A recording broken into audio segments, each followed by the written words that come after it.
हरे कृष्ण कृष्ण कृष्ण हरे हरे, हरे राम राम राम हरे हरे, हरे कृष्ण कृष्ण कृष्ण हरे हरे। राजाधिराज रामचंद्र भगवान की जय। तुम्हा सगळ्या भक्तांना भगवान क्लेश निवारणाची शक्ती देवो हीच प्रार्थना करून मंगलमय चरित्राला सुरुवात करू। राजा परीक्षिताला पांडवांनी गादीवर बसवलं आणि हिमालयाला प्रस्थान केलं। हिमालयात गेल्यानंतर पाची पांडवांनी द्रौपदीनं केदारनाथ भगवंताची पूजा केली आहे। केदारनाथ मंदिरामध्ये पांडवांची आणि द्रौपदीची मूर्ती आहे। केदारनाथ एक मर्यादा आहे।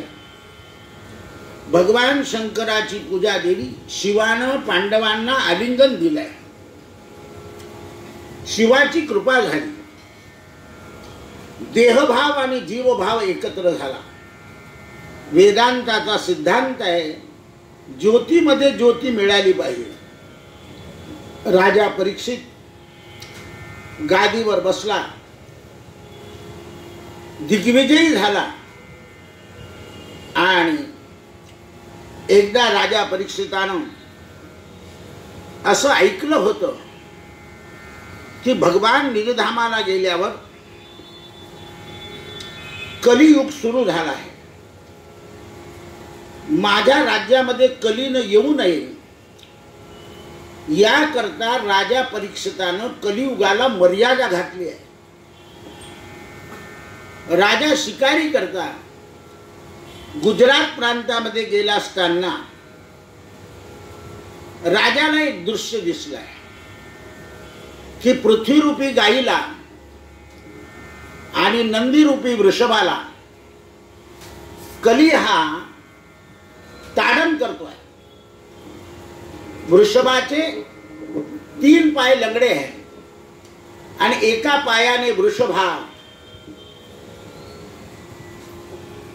उभा आहे। याचा अर्थ असा आहे कलियुगामध्ये धर्म, सत्य, दया, दान आणि तप हे धर्माचे 4 पाय। कलियुगात फक्त दानावर धर्म उभा आहे। आणि राजा परीक्षितानं पाहिलं अनेक काळा कुट्ट माणूस, पांढरे स्वच्छ कपडे घातलेले, हातामध्ये काठी घेतलेला, हा गाईला आणि धर्माला ताडण करतोय। राजा परीक्षितानं त्याला खटकलं, कोण रे तू? आचार शुद्ध नाही, विचार शुद्ध नाही। कलियुगामध्ये लोकांचा आचार बिघडेल। आचारो प्रथमो धर्मः। जर तुम्ही आचार पाळला नाही तर तुमच्याकडून धर्म टिकत नाही। आचार पाळण्यामध्ये पाणी आणि अन्न महत्वाचं आहे। कुठलेही जल आणि कुठलेही अन्न भक्षणानं मनुष्याला विपरीत बुद्धी होती। मानव दिवसभर पाप करीत नाही, पण एखाद्या शेवटच्या 5-10 मिनिटातच पाप करून मोकळा होतो। पाप वृत्ती 24 तास शरीरात राहत नाही। छल कपट 24 तास शरीरात राहत नाही। म्हणून आचार शुद्धी, विचार शुद्धी मुनी लोकांनी सांगितलेली आहे। जन्मभर ऋषी लोक आचार पाळतात। राजा परीक्षिताला सावधान केलंय ऋषी लोकांनी, राजा सावधान राहा, कलियुगाला सुरुवात झाली आहे। तुझ्या राज्यात कलीने प्रवेश करायला नको म्हणून राजानं कलीला दंड द्यायला सुरुवात केली। पण कली हुशार होता। कलीनं राजा परीक्षिताचे पाय धरले आणि सांगितलं, महाराज मी तुमच्या राज्यात येणार नाही, पण मी कुठे कुठे राहू हे तुम्ही सांगा। राजा परीक्षिताच्या राज्यात आला नाही, पण राजा परीक्षितानं त्याला कुठे कुठे राहायला परवानगी दिली आहे। आजही कली सर्वत्र नाही आहे। द्यूत, मद्यपान, छल, कपट, अविचार, अनाचार या 5 ठिकाणी कली राहतो. 5 छल कपटानं मिळवलेल्या द्रव्यामध्ये कली आहे. वर्तमान स्थितीत बघा किती छल कपट चाललंय. राजापासून तर रंकापर्यंत छल कपट इथे कली आहे. कली सर्वत्र नाही आहे. तुम्ही छल करू नका, तुमच्या शरीरामध्ये तो प्रवेश करणार नाही. तुम्ही कपट करू नका, तुम्ही अविचार करू नका, अनाचार करू नका, तो तुमच्यामध्ये प्रवेश करणार नाही. शास्त्रामध्ये लिहिलंय मनुष्याला अति कामामुळे अति लोभामुळे कली स्पर्श करतो.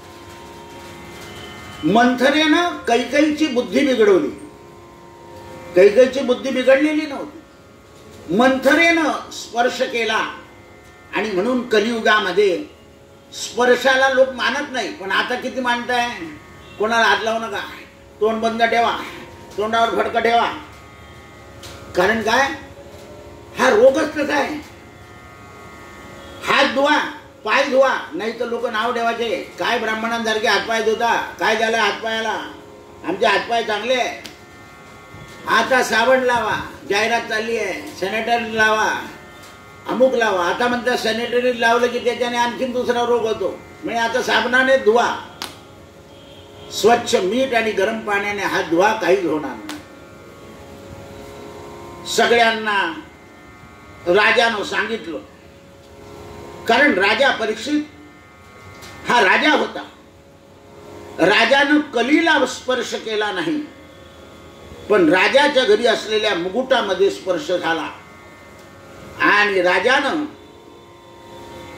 तो मुकुट घातला. राजाला त्या मुकुटाची माहिती नव्हती. म्हणून आपल्याला ज्या धनाची माहिती नाही ना, ते धन वापरू नये. धनाच्या बाबतीत लेखी असावं. राजा परीक्षितानं विचार केला, आपल्या वडिलांनी काय ठेवलंय, म्हणून त्याच्यात एक मुकुट निघाला. त्या मुकुटाचा हिशोब कुठेही नव्हता आणि मुकुट अत्यंत सुंदर होता. राजा परीक्षिताचा काळ जवळ आलेला होता आणि राजा परीक्षिताला सद्गती मिळणार होती, भगवंताची प्राप्ती होणार होती. म्हणून राजा परीक्षित मुकुट घालून शिकार करायला गेला. राजा परीक्षिताला तहान भूक खूप लागली. बघा, मनुष्य अनाचार केव्हा करतो किंवा पाप केव्हा करतो? जेव्हा त्याची भूक संपत नाही. पोटाची भूक म्हणण्यापेक्षा पैशाची भूक, मानाची भूक, कीर्तीची भूक, प्रतिष्ठेची भूक. दुसऱ्याला डावलतो मनुष्य, दुसऱ्याचं प्रमोशन घेतो, दुसऱ्याची संपत्ती, दुसऱ्याची श्री, याला भूक म्हटलंय. ही पोटाची भूक तर 4 तासाची आहे. कीर्ती आणि प्रतिष्ठा. राम कधी जास्त खदाखदा हसत नव्हते, पण एकदा एकाने सांगितलं मी रामाला हसवून देईल. कारण कवी जे असतात ना, पूर्वी हे भाट लोक कवीत करायचे. एक भाटानं सांगितलं मी रामाला हसवून देईल. सब म्हणजे राम मर्यादित हसतात. सीता आईसाहेब येऊन गेलेल्या होत्या आणि रामाच्या जवळ तो भाट गेला. म्हणे महाराज तुमची एक पत्नी मला रस्त्यात भेटली. राम म्हणे माझी पत्नी? सीता तर घरात आहे म्हणे, दुसरी पत्नी आहे तुम्हाला, ती भेटली. ती गल्लोगल्ली फिरते, गावोगावी फिरते, या भूमीवर नाही या भूमीच्या ठिकाणी अपार ठिकाणी फिरते, अशी तुमची पत्नी आहे. म्हणे तिचं नाव काय सांग? म्हणे कीर्ती. राम गदा गदा हसले. कीर्ती ही सुद्धा पत्नी आहे. मनुष्य कीर्ती करता प्रयत्न करतो, पण कीर्ती ज्यांचीच होते जे देवाची आरती करता त्यांची. मरावे परी कीर्ती रूपे उरावे. काहीतरी सत्कर्म केलं पाहिजे. 5 ज्ञानोबाची आरती होते, तुकोबाची आरती होते, समर्थांची आरती होते. या नेत्यांच्या पुतळ्यांची कोणी आरती करतं? 15 ऑगस्टच्या आधी म्युन्सिपाल्टीच्या बंबाने धुवून टाकतात, सगळा मळ काढून टाकतात. कीर्ती, कीर्ती ही सुद्धा एक पत्नी आहे. कीर्ती करता मनुष्य प्रयत्न करतो, अहो हे राजकीय लोक तर कीर्ती करतात, खऱ्या पत्नीला बाजूला सरकून देतात आणि तिच्या मागे पडतात. ती म्हणते आज थांबा, नाही वेळ नाही तुला, घाल चालले. कीर्ती मिळाली, माझी सभा आहे, माझा सत्कार आहे, माझा अमुक आहे. राजा परीक्षित कीर्तिमान झाला होता. राजा परीक्षितानं तहान भूक लागल्यामुळे शमीक ऋषीच्या आश्रमामध्ये प्रवेश केला आणि शमीक ऋषी ध्यानमग्न होते. याला राजाला क्रोध आलाय. क्रोधामध्ये राजानं मुनीचा अपमान करायचं ठरवलं. लक्षात ठेवा, केव्हाही तहान भूक लागली नाही क्रोध करू नये. गार पाणी पिऊन घ्यावं, गुळाचा खडा खाऊन घ्यावा आणि एवढंच म्हणावं की मला भूक लागली आहे, लवकर उरकवा. पण लक्षात ठेवा, भुकेच्या वेळा क्रोध येतो आणि क्रोधात मनुष्य काही बोलतो. काही लोक कपडे घालताना बाहेरून जेवून येतात, असेही माणसं आहे. आणि घरात आल्यावर भांडण करतात, मी आजपासून जेवणारच नाही. तर लक्षात ठेवा, काय करायचं आहे, गार पाणी प्यायचं आहे आणि गुळाचा खडा खायचा आहे. आपलं तोंड गोड करून घ्या आणि गोड बोला. क्रोध करू नये. क्रोधाधिक वर्जावे मनुजा हरिसी सतत भजावे. संत काय करतात, भूक लागली की रामनाम घेतात. त्यांची भूक रामनामानं संपून जाते. आपल्या शरीराला अन्न काही पिष्टमय गोड असं टाकावं लागतं, तेव्हा भूक शमून जाते. राजा परीक्षित कालावधी संपला होता. ब्राह्मणाचा अपराध घडणार होता जन्मामध्ये. म्हणून एक मृत सर्प मुनीच्या गळ्यामध्ये टाकला. राजा निघून गेला. आजूबाजूच्या बालकांनी शमीक मुनीच्या मुलाला सांगितलं, तो नदीवर स्नान करीत होता आणि त्याला सांगितलं की एक राजा आला परीक्षित आणि त्याने तुझ्या वडिलांच्या गळ्यात मृत सर्प टाकला. त्याने तिथे हातात पाणी घेतलं आणि सांगितलं, ज्याने माझ्या वडिलांच्या गळ्यात मृत सर्प टाकला त्याला आजपासून तक्षकाने दंश करावा आणि त्याचा मृत्यू यावा. राजा घरी आला, डोक्यावरचा मुकुट काढून टाकला. हे चरित्र आपल्याला ऐकायचं आहे की कली कुठे आहे. छल, कपट, पापाचं धन, अनाचार, अविचार आणि मद्य, हे मद्य आहे. आता मद्याच्या दुकानात सुद्धा सत्यनारायण होतो हल्लीच्या काळात. करू नये असं नाही आहे, पण सत्याची पूजा कशी काय होईल तिथे. छल, कपट. जीवनामध्ये राजा परीक्षिताने कधीच पाप केलं नव्हतं, पण आता असं पाप झालं की पापामुळे राजा मलिन होऊन गेला. राजाचा चेहरा मलिन झाला. राजानं आपल्या शरीराचा त्याग करायचं ठरवलं. एक संताने सांगितलं की हे पुण्यवान शरीर आहे तुझं, तुझ्या शरीराचं भगवंतानं रक्षण केलंय, तू आता त्याचं सोनं करून घे. अवसर बार बार नहीं आवे, जाना तो कुछ करले भलाई, जनन मरण सुख पावे, अवसर बार बार नहीं आवे. राजा, ही वेळ पुन्हा येणार नाही. राजाला जन्मेजय नावाचा मुलगा होता, तोही लहान होता. प्रधानाने सांगितलं आम्ही सांभाळून घेऊ, तुम्ही मुक्त व्हा. राजाच्या पत्नीचं नाव होतं इरावती. इरावतीने सुद्धा राजा परीक्षिताला मदत केली, तुम्ही आत्मोद्धार करून घ्या. काही लोक म्हणतात मग राजा परीक्षित गेल्यावर त्याची पत्नी कुठे राहिली. म्हटलं तू नव्हता तेव्हा मी नव्हतो, कसं काय सांगू. मोठ्या लोकांच्या स्त्रियांना सांभाळायला खूप साधना असतात, खूप साधना असतात. बऱ्याच लोकांनी मावशीला कोणी नाही सांभाळला तर आपल्या मावशीला सांभाळलाय. माझी आईची बहीण आहे, जगात अशी खूप आहे. आत्याला सांभाळलाय, विधवा आत्यांना. अन्नाकडचा इतिहास लक्षात ठेवा. सांभाळतात लोक. जिथे धर्म आहे तिथे सांभाळ होतो, जिथे धर्म नाही तिथे सांभाळ होत नाही. स्वतःच्या आईला सांभाळत नाही, वृद्धाश्रमात ठेवतात. तिथे काय धर्म आहे, तिथे कली घुसलेला आहे. स्वतःच्या सासूला सून सांभाळत नाही, भागवताला प्रदक्षिणा घालते. कोणी असेल तर ऐका. आता काही तुम्ही माझ्या समोर नाही.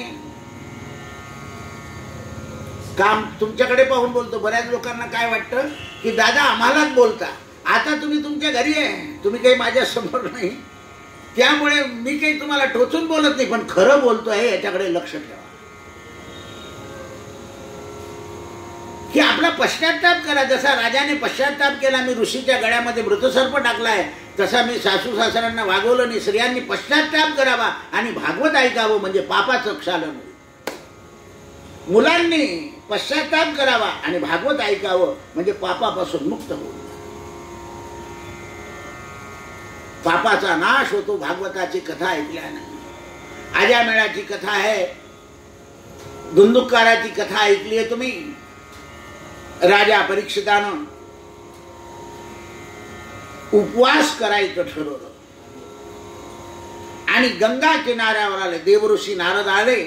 देवऋषी नारदाने राजा परीक्षिताला सांगितलं, राजा परीक्षित घाबरू नको, गंगा मुक्ती देणारी आहे, गंगा मुक्ती देणारी आहे.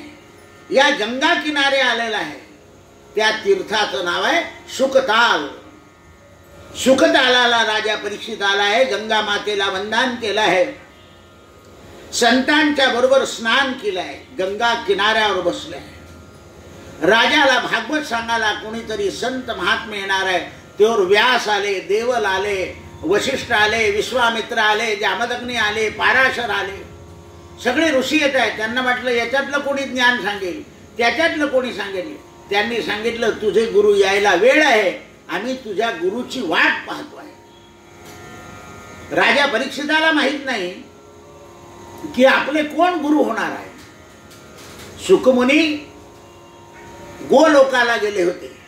त्या गोलोकामध्ये भगवान श्रीकृष्णानं शुकमुनींना सांगितलं होतं की राजा परीक्षित नावाचा माझा अंश आहे, तो भगवत भक्त आहे, तो अनशन नावाचं व्रत करेल. तुम्ही गंगा किनाऱ्यावर जाऊन त्याला कथा सांगा. गोलोकातून शुकमुनी हिमालयात आले. हिमालयातून शुकतालच्या तीर्थक्षेत्राकडे ताड ताड चालत आले.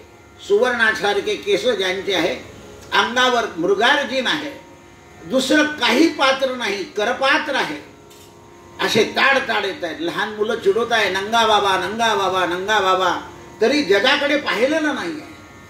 असे निरामय वृत्तीचे संत शुकमुनी राजा परीक्षिताकडे येत आहे. सगळी सभा उठून उभे राहिली. शुकतालला सगळ्यांनी वंदन केलं. एवढं नाही, महर्षी व्यास उठून उभे राहिले आणि सगळ्या ऋषींनी वंदन केलंय. राजांना नमस्कार केलाय आणि गुरुचरणावर मस्तक ठेवलाय. शुकमुनींनी गंगा मैयाला नमस्कार केला. सगळ्या ऋषी लोकांनी गंगेचा जय जयकार करा. नमामि गंगे तव पाद पंकजम, जय गंगे जय जय, हर हर गंगे हर हर गंगे. राजा परीक्षितानं उभं राहून शुकमुनींच्या समोर आपलं पाप प्रगट केलं. मी उत्तम कुळामध्ये जन्माला येऊन दिग्विजय होऊन माझ्या हातून एका संताचा अपमान झालेला आहे. मी अधम आहे, मी 7 दिवसामध्ये जाणार आहे, मला मरणाचं भय लागलेलं आहे, पण माझी मरायची तयारी नाही मनामध्ये. मला काहीतरी उपाय सांगा. माझा अंतकाल आलेला आहे. अंतकालामध्ये माणसाची शरीराची घबराट होते. मला नारायणाचं दर्शन झालं नाही, माझ्यावर कृपा करा. मी भजन केलं नाही आजपर्यंत. राजा परीक्षित आपल्या पापाची कबुली देतोय. महाराज, माझं जीवन सुधरवा. आपण माझे गुरु आहे. परमात्मा श्रीकृष्ण जगाचे गुरु आहे. कृष्णम वंदे जगद्गुरु. राम जगद्गुरु, शंकर जगद्गुरु. ईश्वर एक तत्व आहे. सद्गुरूला शोधण्याकरता देवाचा आशीर्वाद घ्यावा लागतो. राजाला भगवंताचा आशीर्वाद होता, म्हणून अंतकालामध्ये सद्गुरू मिळाले. सद्गुरूचं दर्शन होणं अत्यंत महत्वाचं आहे. राजा परीक्षित स्तुती करतो आहे, गुरुर ब्रह्मा गुरुर्विष्णू गुरुर्देवो महेश्वरा गुरुर साक्षात परब्रह्म तस्मै श्री गुरवे नमः. सद्गुरूचं दर्शन झालंय. ज्याप्रमाणे सद्गुरू दुर्लभ आहे त्याप्रमाणे सदशिष्य सुद्धा दुर्लभ आहे.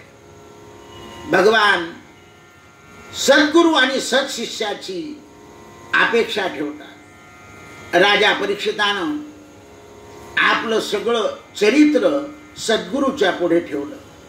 राजानं सुखदेवांना आमंत्रण केलेलं नव्हतं, बिना आमंत्रणाने आले होते, कारण त्यांना सुद्धा अजून सदशिष्य मिळालेला नव्हता. तुम्हाला सुद्धा असं कोणी पती पत्नी ठरवत नाही लग्नाच्या नंतर की मला सत्पुत्र व्हावा. फक्त तुमची कल्पना काय असते, पुत्र व्हावा बस. तर अशी कल्पना पाहिजे पती पत्नींची की मला सत्पुत्र व्हावा, सत्कन्या व्हावी. आपल्याला काय वाटतं, एज्युकेशन दिले की ते चांगले राहतील, एज्युकेशनने चांगले राहतील याची गॅरंटी नाही. त्यांच्यामध्ये सत्वगुण आला पाहिजे. सत्पात्रम, पुत्र सुद्धा सत्पात्र पाहिजे, कन्या सुद्धा सत्पात्र पाहिजे. आपण माता पितांच्या कुळाचा कलंक लावायला जन्माला आलेलो नाही आहे, माता पितांना आनंद देण्याकरता जन्माला आलेलो आहे. सदशिष्य मिळाल्यावर राजा परीक्षिताला आनंद झाला. राजा परीक्षिताला गुरु चांगले मिळाल्यावर आनंद झाला. शास्त्रामध्ये वर्णन येतं, संत महात्मे अमर आहे. संताला काल मारू शकत नाही, संत कालाला जिंकून घेतात. रामानुजाचार्य, शंकराचार्य, वल्लभाचार्य, ज्ञानेश्वर, तुकाराम आजही आहे. त्यांचे हजारो ग्रंथ प्रकाशित झाले आहे. लाखो लोकांनी त्यांच्या ग्रंथाचं अध्ययन केलं आहे. लाखो लोकांचं जीवन त्यांच्या ग्रंथामुळे सुधारलं आहे. आजही लोक ज्ञानदेव तुकाराम, ज्ञानदेव तुकाराम यांचा संघ करतात. म्हणून आपलं मन जे आहे ते गुरुचरणामध्ये लागलं पाहिजे. गुरुचरणामध्ये मन लागणं म्हणजे काय, सद्वर्तन, सदाचरण, सद्विचार, सद्गोष्टीची साठवण केली पाहिजे. सद्गोष्टीची साठवण केली की परमात्माची आठवण राहते. आठवण तुम्ही द्यावी पांडुरंगा. पण केव्हा देईल पांडुरंगा आठवण, जेव्हा आपलं सद्वर्तन असेल तेव्हा. मुलगा समंजस होईपर्यंत आई म्हणते पाणी घेऊन जा, पेन्सिल घेऊन जा, पेन घेतला का नाही, तो एकदा सद्गुणी झाला. पण हल्ली मुलगा सद्गुणी काय होतो, बाहेरचं पाणी प्यायला लागून जातो, बाहेरचं खायला लागतं, डबा न्यायची गरजच नाही. पहा तुम्हाला आता मुली सुद्धा असं बाहेर खाताना दिसतील शाळेच्या बाहेर. घरून डबा न्यायची कोणाची इच्छाच राहिली नाही आणि आईची करून द्यायची इच्छा राहिलेली नाही. सगळ्यांना काय वाटतं, एन्जॉय. पहा तुम्ही, सत्प्रवृत्ती, सद्धर्म, सद्विचार, सत्कर्म, सदाचार, सुसंगती. भागवतामध्ये लिहिलंय, संतांना निद्रा कमी असते म्हणून संतांमध्ये सत्वगुण असतो. अतिनिद्रेनं तमोगुण वाढतो. मध्यरात्रीच्या समयी शिष्य झोपल्यावर सुद्धा सद्गुरू चिंतन करीत असतात, ध्यान करीत असतात. गुरु ब्रह्मदेव आहे, गुरु विष्णू आहे. राजा परीक्षिताला सुखदेवांनी सावधान केलाय, राजा शांत बैस, तुझं स्तन स्थिर ठेव आणि डोळे स्थिर ठेव. डोळे आणि शरीर स्थिर ठेवलं की मनाची चंचलता जाते. मग आम्ही काय सूचना देतो, मंदिरात आल्यावर याला त्याला भेटायचंच नाही. पिंपळा त्याला खालीच गप्पा सुरू होऊन जातात आपल्या. गाव कुठले, म्हणलं इथले. म्हणून कसे म्हणे तुमच्यासारखेच आम्ही रडे. अण्णाबाईंचं 100% पण रडतोच आम्ही. कारण आपले डोळे लगेच चंचलतेकडे चालले जातात. म्हणून सुखदेवांनी राजा परीक्षिताला प्राणायाम करायला सांगितलं. प्राणायामाने आयुष्य वाढतं. आणि मनाची चंचलता कमी होते. प्राण, वीर्य आणि मन तिघ एकत्र राहतात. शरीरामध्ये वीर्य स्थिर राहिलं पाहिजे, प्राण स्थिर राहिलं पाहिजे. प्राण आणि वीर्य स्थिर केलं की मन स्थिर होतं. म्हणून शक्तीचा संग्रह करायचा आहे, शक्तीचा विनाश करायचा नाही. जो शक्तीचा संग्रह करतो त्याचं मन त्याच्या ताब्यात राहतं. म्हणून साधारणतः प्राणायाम 3 प्रकारचा करायचा. पूरक प्राणायाम, कुंभक प्राणायाम, रेचक प्राणायाम. त्याच्यानं भक्ती वाढते, हृदयामध्ये प्रकाश पडतो, हृदयामध्ये भगवंताचा अनुभव येतो. द्वितीय स्कंदामध्ये प्रथम अध्यायामध्ये शरीर ताब्यात घ्यायला सांगितलं आहे. म्हणून त्रिकाळ संध्या करणारा ब्राह्मण अतिश्रेष्ठ सांगितला, कारण त्याला त्रिकाळ प्राणायाम घडतो. हाताच्या मुद्रा करतात, त्याच्यामुळे त्याच्यात मनशक्ती वाढत जाते. सुखदेव सांगतात, राजा परीक्षिता, हे जगत भगवंताचं स्वरूप आहे. मेघ हे भगवंताचं अंग आहे. म्हणून भगवंताचा मेघासारखा रंग आहे. जीव नारायणाचं ध्यान करतो तेव्हा भगवान केव्हा केव्हा निळी छटा दाखवतात ध्यानामध्ये. जीव हा बिंदू आहे, परमात्मा हा सिंधू आहे. म्हणून ध्यान करणाऱ्यानं भगवंताचं ध्यान करावं. सगळ्या शंकराचार्यांनी ध्यानाला महत्व दिलं आहे. राजा, ज्यांच्याकडून ध्यान होत नाही त्यांनी भगवंत सेवा करावी.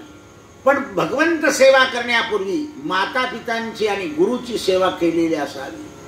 जेव्हा माता पिता आणि गुरु यांची सेवा, आता तुम्ही म्हणाल काय सेवा करायची, तर शरीर थकलं असेल तर पाय दाबून द्यावे, स्नानाला पाणी काढून द्यावं, पाणी प्यायला द्यावं, या सेवा करायला सांगितलं. आपलं द्रव्य त्यांच्याकरता खर्च करावं, आपल्या धनातलं काही धन त्यांच्याकरता खर्च झालं पाहिजे. म्हणून स्वरूपाचं स्थिती सांगितली आहे भगवत सेवा. भगवत सेवा करता करता सुद्धा गुरुकडे लक्ष लागतं. सुखदेव 3ऱ्या अध्यायामध्ये मंगलाचरण करतात. पहा, एवढे संत होते तरी मंगलाचरण करतात. यत् कीर्तनम यत् स्मरणम. काय मंगलाचरण आहे? तुझं कीर्तन मंगल. कारण भगवंताचं कीर्तन केल्यानं काम स्पर्श होत नाही. भगवान सगळे मंगल आहे. मंगलायतनम हरिही. जसं जसं तुम्ही कीर्तन कराल, भगवंताचं स्मरण कराल, तसा हा संसार तुमच्या मनातून निघून जातो. राजा परीक्षितानं प्रश्न केला आहे. राजा परीक्षित गुरुच्या कृपेने तात्काळ स्थिर झाले आहे.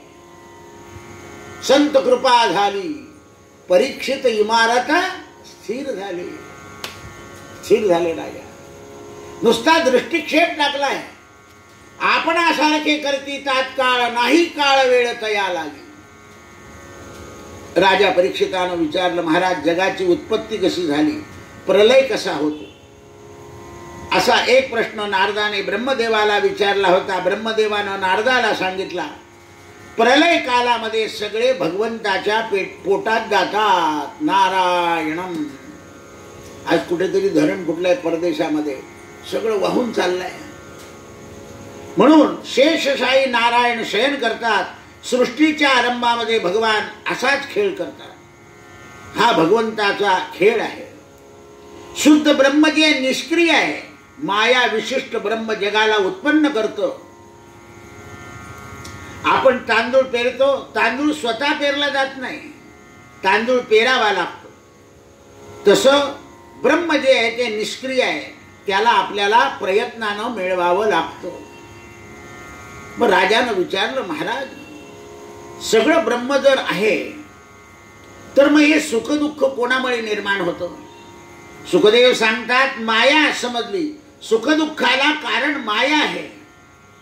मायेमुळे आपल्याला तसं वाटत. जसं स्वप्न पडलं की माणूस दुसऱ्या दिवशी घाबरतो, पण त्याला कारण असं असतं, स्वप्नाच्या आधी ज्या घटना घडून गेलेल्या आहेत त्या घटना तुमच्या मनाला जर बोचल्या असतील तर त्याचं भय निर्माण होतं किंवा त्याचा आनंद निर्माण होतो.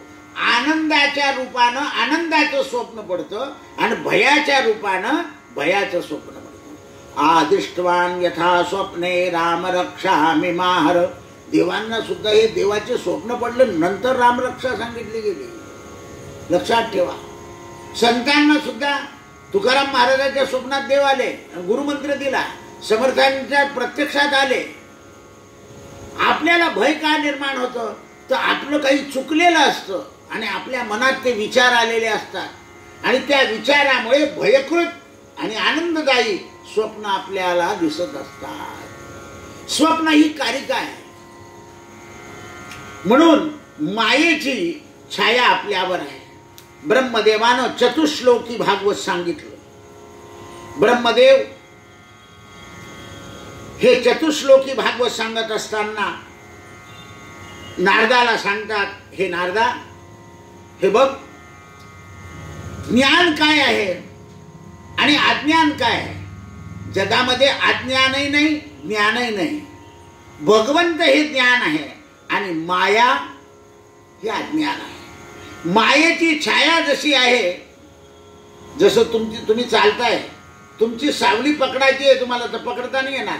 तुम्ही चालायला लागले की सावली पुढे चालते, तुम्ही थांबून गेले की सावली बदलते. 12 वाजता तुमची सावली पडत नाही, कारण डोक्यावर सूर्य जातो, सावली पायात असते, पायामध्ये ती खाली आहे. सूर्य कलला की सावली पूर्व दिशा पश्चिम दिशा फिरत असते. तद्वत माया आहे. म्हणून पाप काय आहे, शास्त्रामध्ये लिहिलेलं आहे की असं असं पाप आहे, ते पाप आपल्याकडून होऊ नको. राजा, माया ही नर्तकी आहे, माणसाला फिरवते. मग नर्तकीला उलट करा, कीर्तन होतं. म्हणून या मायेला जिंकायचं असेल तर नाम संकीर्तनम यस्य सर्व पाप प्रणाशनम प्रणामो दुःख शमनस्तम तन्नमामि हरिं परम. नाम संकीर्तन साधन पै सोपे जळतील पापे जन्मांतरी. आता काही लोक विचारायला येताना किंवा माझे वडील ॲक्सिडेंटने गेले, मी काय करू? मी तर त्यांना सर्व सांगतो, रोज हरे रामचं कीर्तन करा, नाही ना काहीतरी पूजा करा ना. आता सगळं सांगतो, कलियुगामध्ये पूजा काही व्यवस्थित होत नाही. कारण पूजेला लागणारं जे साहित्य, पूजेला करणारा लायक मनुष्य आणि पूजा सांगणारा लायक, हे सगळे जेव्हा एकत्र येतं ना, तेव्हा पूजा कर्म नीट होतं. आता बघा, भागवताचं सुद्धा लोकांनी काय केलं, भागवत लावा भागवत लावा, काही नाही, काही 1-अर्ध्या तासामध्ये सगळं गुंडाळून ठेवून देतात, मोकळे होऊन जातात. गमती सांगतात, गाणे म्हणत बसतात, त्याच्यातल्या कथाही पूर्ण करत नाही ते. बरं, अज्ञान लोकांना ते कळत नसल्यामुळे त्याचं काही महत्वही राहत नाही. म्हणून आम्ही भागवती केलं पण काही उपयोग नाही झाला, आणखी सांगायला येतं लोक. म्हणून संकीर्तन करा, नाम जळतील पापे जन्मांतरेचे. आम्ही काय केलं, घरात यंत्र लावून द्यायला, हरे राम राम राम हरे हरे. साडूने सांगितलं केलं. अशा यंत्राने कीर्तन नाही होत. स्वतः कीर्तन करा, ते एक साधन आहे. तुम्हाला आठवणी करता लावलं तर काही हरकत नाही, पण कीर्तन स्वतः करा. मोले घातले रडाया ते कैची आचू कैची माया. तुम्ही जर मोलाने कीर्तन करायला लागले, चतुश्लोकामध्ये ब्रह्मदेवानं ही कथा सांगितली, नारदाने ऐकली, नारदाने व्यासांना सांगितली, व्यासाने 18,000 श्लोक केले. द्वितीय स्कंदामध्ये राजा परीक्षिताने प्रश्न केला, महाराज मला तुम्ही हे सांगा. त्यावेळा सुखदेव म्हणाले, राजा तू ज्याप्रमाणे मला विचारलं त्याचप्रमाणे मैत्री ऋषींना विदुराने विचारलं. आता हे मैत्री ऋषी विदुराला कसे सांगायला लागले, तर भगवान निजधामाला जाताना निवांतपणे द्वारकेत बसले होते की माझ्या आयुष्यामध्ये कोणाला मी मदत केलेली नाही. तर देवाच्या आयुष्यात 2 लोक राहून गेले होते, एक विदुरजी आणि दुसरे सुदामजी. तर सुदामजीला द्वारकेमध्ये बोलून मोठी पूजा करून टाकली. मग राहिले विदुर, पण विदुराचं ऋण फिटत नव्हतं. भगवंतानी उद्धवाला सांगितलं, तुला वृंदावन यात्रेत जर माझा विदुर भेटला तर त्याला सांगावं भगवंताने तुझी आठवण केली होती आणि माझं चरित्र ऐकण्याकरता तू मैत्री ऋषीच्या आश्रमात गंगा किनाऱ्यावर हरिद्वारला जा आणि तिथे माझं चरित्र ऋषीच्या मुखातून ऐक. म्हणजे स्वतःचं चरित्र ऋषीच्या मुखातून ऐकायला सांगलं. केवढी कृपा विदुरावर होती. विदुरांनी भगवंताचं चरित्र ऐकलं आणि नंतर धृतराष्ट्राला घेऊन आपला देह गंगेमध्ये सोडला. आता राजा परीक्षितानं विचारलं की विदुरजी महावैष्णव होते, त्यांच्या मनाला भक्तीचा रंग लागलेला होता, ते ध्यान धारणा करीत होते. सगळ्यामध्ये मोठं तीर्थ कोणतं?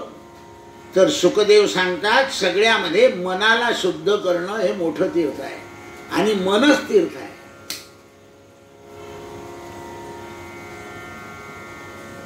गंगेमध्ये तुम्ही पैसा फेकला तर तो कुठे पडला याचं काही पाहता का? नाही, गंगेला मिळाला. पण लहान लहान पोरं बुड्या मारून काढून आणतात, गंगा त्यांना देऊन टाकते, घेऊन जाते. कारण तिला पैशाची गरज नाही, पण तुम्ही दिला ना तिने तुम्हाला दिल ती. म्हणून गंगेवर लोक काय सोडतील याचा पत्ता नाही. आम्ही उबडीला गेलो होतो, रामकृष्णांचा मठ पाहिला आणि नावेत बसलेलो. माझ्या लक्षात होतं गंगेच्या मध्यधारामध्ये काहीतरी सोडावं. मी हिच्या हातात दिलं, म्हटलं हे घेऊन टाक गंगेमध्ये. काय म्हटलं पाहू नको, तू पाहिलं तर म्हणशील काय काय दे टाकून. जय गंगा मैया. गंगा आहे ती, पाहिजे नाही. तर माणूस काय करतो, इथले काय म्हणून हे माहेश्वरी समाज असतो ना, असं गुंडाळून घेतो मग टाकतो. कारण बरोबरचे सुद्धा एवढं म्हणजे पोटात दुखायला लागून जातं ना. आव्हान आरडे खायची सवय. कधी दान पाहिलं नाही, काही द्यायची दानच नाही. ते ह्याच्याकरता गुप्त शब्द आहे आपल्याकडे दानाला. काय आहे? गुप्त. मोठमोठे महात्मा लोक जय गंगा मैया, जय गंगा मैया. म्हणून विदुरजी वैष्णव होते, मनातून शुद्ध होते. ऋषीचा श्राप होता, यम म्हणून अवतार धारण केलेला होता.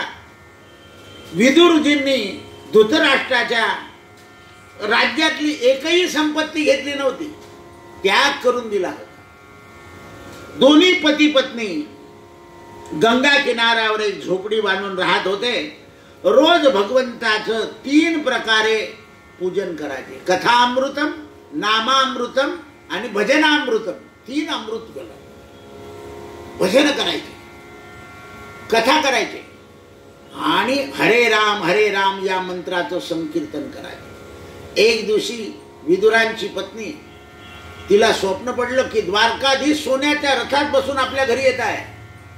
तिने विदुरजीला सांगितलं. विदुरजी म्हणे आपल्या घरी कशाला येतील, धृतराष्ट्राकडे जात असतील. आता धृतराष्ट्राचा व्यवहार जो होता तो कपटपूर्ण होता. म्हणून त्या दिवशी भगवंताने शिष्टाई केली. दुर्योधनानं भगवंताला अटक करायचं ठरवलं होतं. भगवंताने त्याचा त्याग केला आणि रथ घेऊन गंगा किनाऱ्यावर हरिद्वारला आले. हे पती पत्नी संकीर्तन करत होते. रात्री स्वप्न पडलं होतं. देवाने हाक मारलाय, काका काका. जगन्नियता परमात्मा विदुरांना काका म्हणतोय, पण काका काही ध्यानमग्न झाले होते. भगवंतानी दरवाजा उघडला आणि पालेभाज्या शिजवलेल्या होत्या त्या पानावर घेतल्यावर खात राहिले. विदुरांच्या पत्नीचे डोळे उघडले. विदुरांना जागे केलं. भगवान आले, माझं स्वप्न खरं झालं. भक्तानां स्वप्नवर्धनम विष्णू सहस्रनाम सांगतो. देव आल्याचं स्वप्न पडणं सोपं नाहीये. विदुर जागे झाले. देवानं काका आणि काकू म्हणून वंदन केलंय विदुराला. विदुराच्या डोळ्यात पाणी आलं. प्रभू, विदुरा, मैत्री ऋषीकडे जा आणि माझं चरित्र आहे. पवित्र माणसाच्या मुखातून माझं चरित्र. हरिपाठ कीर्ती मुखे जरी गाय, पवित्रची होय देह त्याचा. म्हणून एक लक्षात ठेवा, जेवढी हरिकथा ऐकता येईल तेवढी हरिकथा ऐका. तुमच्या हातामध्ये मनोकामना नावाचं पुस्तक दिलेलं आहे. 7 दिवसामध्ये जेवढे पारायण होतील तेवढे चालूया. तुमचं घर शुद्ध होऊन जाईल. हरिवरदा विदुरांनी दोन्ही दाम्पत्यांचा प्रेमभाव पूर्ण झाला. पती पत्नी जर भजन करतील, पती पत्नी जर संकीर्तन करतील, पती पत्नी जर चांगला विचार करतील तर भाग्य सुधरतं. भाग्याने मनुष्य स्वरूपाला प्राप्त होतो. भक्ती ज्ञान वैराग्याची जननी आहे. आपण पाहिलं परमात्मा प्रेमाचे उपासी आहे. ज्या वेळेला आपलं पाप पुत्र रूपाने जन्माला येतं आणि पुण्य रूपानं सुद्धा पाप आपल्याला येतं. म्हणजे अविचारी दुराचारी पुत्र म्हणजे आपलं पाप आणि सदाचारी विचारी पुत्र म्हणजे आपलं पुण्य. धृतराष्ट्राचे पुत्र पाप रूपाने आले होते आणि पंडू राजाचे आणि कुंतीचे पुत्र पुण्य रूपाने आले होते. भगवान धर्म पक्ष धारण करतात. धर्माने कोणाचा पक्ष धारण केला? पांडवांचा.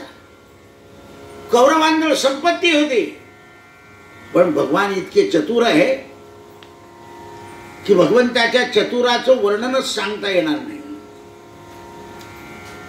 भगवंतानी काय केलं? अर्जुनाला आणि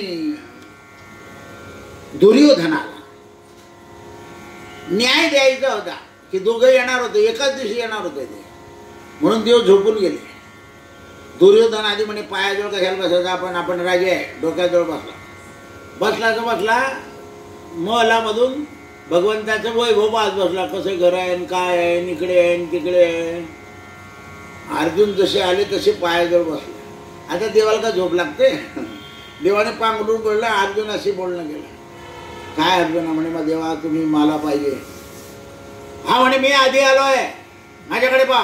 असं देवाने पाहिलं. म्हणे बोलतो हा मला आधी दिसला, तू तर तिकडे बसलाय. म्हणे तुला काय पाहिजे? म्हणे माझं सैन्य आणि मी. कोण पाहिजे ते घ्या. दुर्योधन म्हणजे तुमचं सैन्य देऊन द्या, तुम्ही नको. अर्जुन म्हणे मी आलो तुझ्याकडे. आता बघा 5 पांडव आणि देवाचं सैन्य आणि कौरवांचं सैन्य. देवाला गुभार कमी करायचा होता म्हणून देवाने काय केलं? धर्म, अर्जुन, नकुल, सहदेव आणि भीम यांच्याबरोबर धर्म, यांच्याबरोबर भगवान, एवढ्या 6 लोकांनी एवढं सगळं सैन्य सपाचट करून.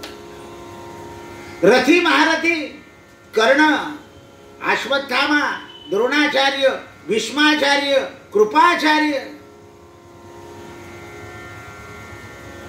आणि अशा प्रकारे धर्माचं राज्य स्थापन केलं. विदुर हे यात्रेनं पवित्र झालेले होते आणि या जन्मात त्यांना दासी पुत्र हा जन्म मिळाला. विदुर मैत्री ऋषीच्या आश्रमामध्ये आले.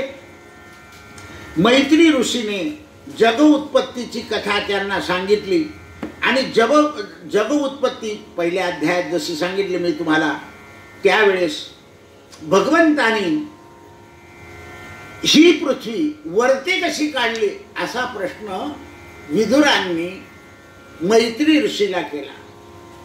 मैत्री म्हणाले ब्रह्मदेवाच्या शरीरापासून 10 ऋषी निर्माण झाले.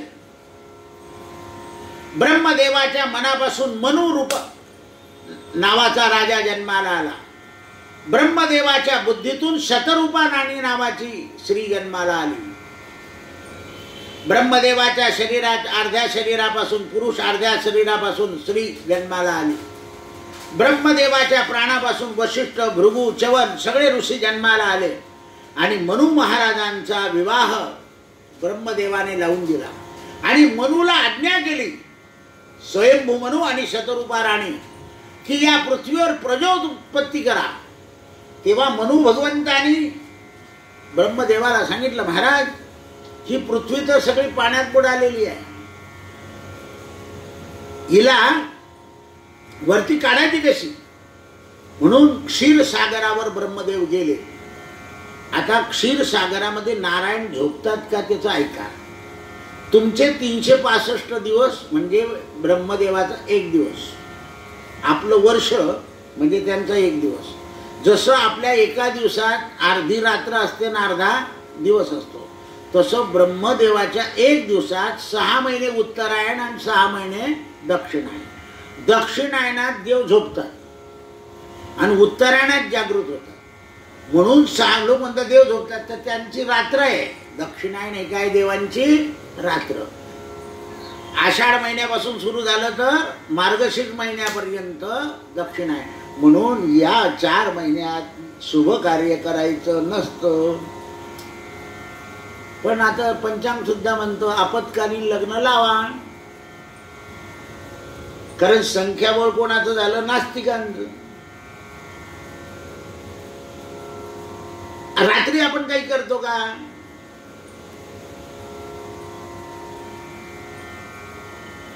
संख्याबळ. म्हणून 4 महिने काही करायचं नाही. मग 4 महिने काय करायचं, तर ईश्वरी आराधना करायची. ईश्वरी आराधनेनं सगळे संकेत जागृत होतात, सगळी स्वरूप स्थिती अनुभवाला येते. मग ब्रह्मदेवानं प्रार्थना केली. पृथ्वी रसातलामध्ये गेली होती. भगवान विष्णूनं सांगितलं चिंता करू नका, मी पृथ्वीवरती काढेल. तेव्हा आदिनारायण परमात्माने ब्रह्मदेवाच्या नाकातून एक रूप धारण केलं. वराह नारायण भगवान की जय. वराह नारायणानं गर्जना केली, पृथ्वीवर आले. आणि त्यावेळेला काश्यप ऋषींचा ब्रह्मदेवापासून जन्म झाला. काश्यपांना 3 स्त्रिया, अदिती, दिती आणि मानवाची आई, अशा 3 स्त्रिया. अदितीपासून देव झाले आणि दितीपासून राक्षस झाले आणि 3ऱ्या स्त्रीपासून मानव झाले. म्हणून आपल्याला गोत्र माहिती नसेल तर कश्यप गोत्र सांगायचं. मग आता ज्यांना दोघांनाही गोत्र माहित नाही, दोघांनी काश्यप सांगितलं, मग ते शास्त्रात असं सांगितलंय एक गोत्राचं लग्न लावायचं नाही. मग आता दोघांनाही गोत्र माहित नाही, एकाने काश्यप सांगितलं, मग दुसऱ्यानं काय घेतलं, आपला जो उपाध्य आहे त्याचं गोत्र घ्यायचं, लग्न लावायचं. पण तुमचा उपाध्याय एक ठरलेला नाही. एक दिवशी येतो जुन्या गावातला, दुसऱ्या येतो धरणगावचा, 3ऱ्या वेळेचा येतो मेहरूणचा. उपाध्याय एक पाहिजे. आता मला काही लोक म्हणतात नाही नाही तुमच्या उपाध्यायाला बोलून घ्या, नाही तो उपाध्याय उपाधी करतो. लक्षात ठेवा, उपाध्यायाचं गोत्र घ्यावं लागतं. मग तुम्ही ज्या गुरुला संत मानतात त्याचं गोत्र घेऊन टाका, कारण आपण गुरुपुत्र आहोत. अनुग्रह घेतल्यानंतर गुरुचं गोत्र सुद्धा आपत्कालात घेता. अशा प्रकारे आता या दितीनं हिरण्याक्षाचं आणि हिरण्यकश्यपू हे 2 पुत्र ऋषीच्या घरी कसे काय आले. तर काश्यपांची पत्नी जी होती अदिती, ही सदाचारानं वागत होती आणि दिती ही मात्र छल कपट करणारी होती. मग आता तुम्ही म्हणाल ऋषीने आपल्या पत्नीला वळण का नाही लावलं, लगेच तुमचे प्रश्न येतात. तर असं आहे, काश्यपाला माहिती होतं हिच्या नशिबी पुत्र पाप रूपाने येणार आहे आणि हिच्या नशिबी पुण्य रूपाने येणार आहे. म्हणून मुलांचा कळवळा आईलाच असतो आणि मुलांचा त्रास आईलाच जास्ती असतो बापापेक्षा. बाप काय म्हणतो, जाऊ दे त्याचं नशीब जाणे तो जाणे, मला नाही माहिती. बाई म्हणते असं कसं, त्याच्याकरता काही करा ना. कारण आईला कळवा, कारण ते पाप रूप तिचं तिला भोगावं लागतं. एखाद दिवशी मुलगा चांगला नाही गेला, माझंच पाप मला नडत आहे असं बाई कबूल जबाब देते. माणूस म्हणत नाही, मी त्याला वळण लावलं, शिकवलं, सवरला, तो मित्रांच्या नेल्याने बिघडला, माणूस पटकन मोकळा होऊन जातो. स्त्री मोकळे नाही होत. म्हणून पुत्राचा आनंद आणि पुत्राचं दुःख मातेला जास्ती असते. या रीतीनं आपल्या सवतीला मुलं होण्यापेक्षा आपल्याला लवकर व्हावे याच्याकरता पतीशी छल कपट केलं आणि रात्री काम भोगण्यापेक्षा दिवसा संध्याकाळी काम भोगायचा प्रयत्न केला. काश्यपांनी तिला मना केलं, पण तिने काश्यपांचं वस्त्र छेडलं आणि काश्यपांनी सांगितलं की जा, तुझ्या पोटी 2 राक्षस जन्माला येतील. आणि ते जन्माला आले. त्यांचं नाव होतं हिरण्याक्ष, हिरण्यकश्यपू. हिरण्य म्हणजे सोनं, अक्ष म्हणजे डोळा, ज्याच्या दुसऱ्याच्या धनावर डोळा आहे तो. पण आता असे काही राष्ट्र आहे की त्यांचे दुसऱ्या राज्यांवर डोळे आहे. वर्तमान स्थितीत पाहतो नाही, तो तिकडून यान सोडतो, तो तिकडून यान सोडतो. हिरण्यकश्यपू जो दुसऱ्याचं उपभोगतो त्याला हिरण्यकश्यपू असं म्हणतात. हे 2 पुत्र जन्माला आले आणि हे ऋषीच्या आश्रमामधून गदा घेऊन फिरू लागले. तेव्हा वराह नारायण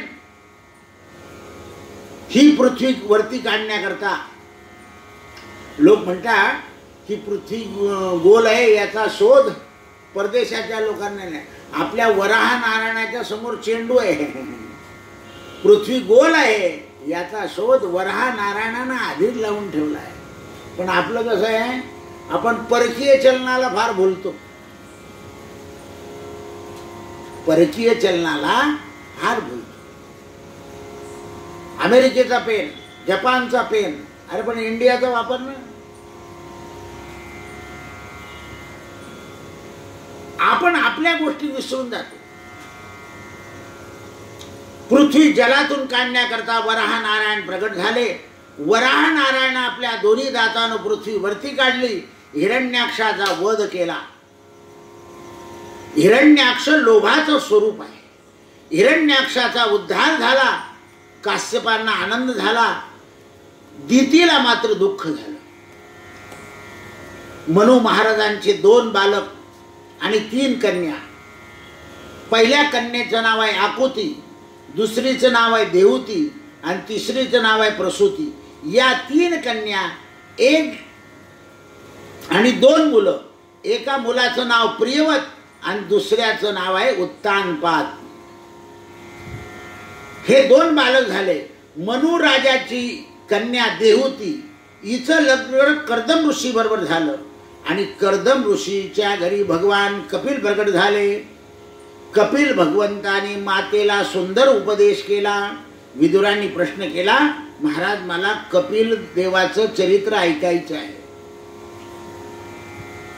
सुखदेव महाराज सांगतात, मैत्री ऋषीने विदुराला जी कपिलाची कथा सांगितली तीच कथा मी तुला सांगतो. जीव हा भगवंताची कथा ऐकण्याला लायक झाला पाहिजे. म्हणून पूर्वी हे भगवंताच्या कथा ऐकायला सुद्धा लोक परीक्षा घ्यायचे. आता परीक्षा नाही, जो जास्त पैसा देईल त्याला. पुढे कोण बसतं? जास्त पैसे देणारे बसतात. या भागवतात कोणीच नाही आहे. पुढे नाही मागे नाही. हे कार्यकारी लोक आहे. आजच मला विचारलं ना, किती लोक आहे? म्हटलं ज्याचा मोबाईल तो. झालं, चर्चा होऊन गेली, पोहोचली. अत्यंत जवळचे आहे का? म्हटलं नाही. जे नेहमी बोलण्याचे टेम्पे खातात तेच आहे. काम करून सुद्धा बोलणं खातात. म्हणे बोलणं खावं लागतं. म्हटलं मग इथे असंच आहे. सत्संग चांगला चाललाय. पहा तुम्ही 5 लोक माझ्या समोर आहे, पण 400 लोक बसले असं बोलतोय मी.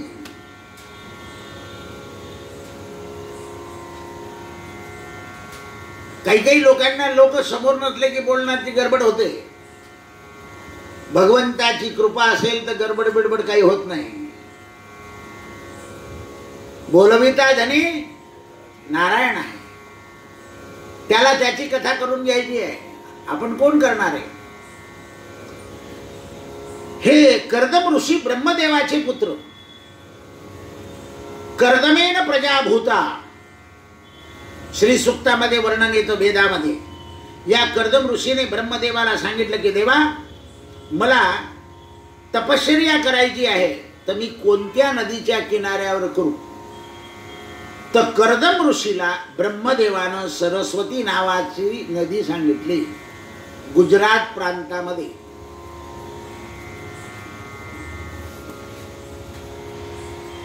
कर्दम ऋषींनी सरस्वती नदी किनाऱ्यावर 12 वर्ष तपश्चर्या केली. तपश्चर्येचं फळ असं मिळालं की चतुर्भुज नारायणाने दर्शन दिलं. चतुर्भुज रूप कर्दम ऋषीच्या समोर प्रगट झालं. भगवंताच्या दर्शनानं ऋषींचे डोळे सफल झाले, कांती पवित्र झाली. भगवंताचं शरीर जे आहे ते श्रीअंग 16 वर्षाच्या वरती होत नाही, म्हणून ईश्वराच्या शरीराला अवस्था नाही. म्हणून नारायणाचं अंग आनंदमय आहे. भगवान गोविंद आहे. पहा, गायी मोहून गेले देवा कृष्णाच्या रूपावर, गोपिका मोहून गेल्या, गोप मोहून गेले, सर्प मोहून गेला, सर्पाच्या पत्न्या मोहून गेल्या, गोवर्धन पर्वत मोहून गेला, पोपट मोहून गेले, मोर मोहून गेले. भगवंताचं श्रीअंगच असं आहे. म्हणून भगवंताला काय म्हणतात? मनमोहन. मनमोहन मुरलीवाला, बडी देर भई न गलाला.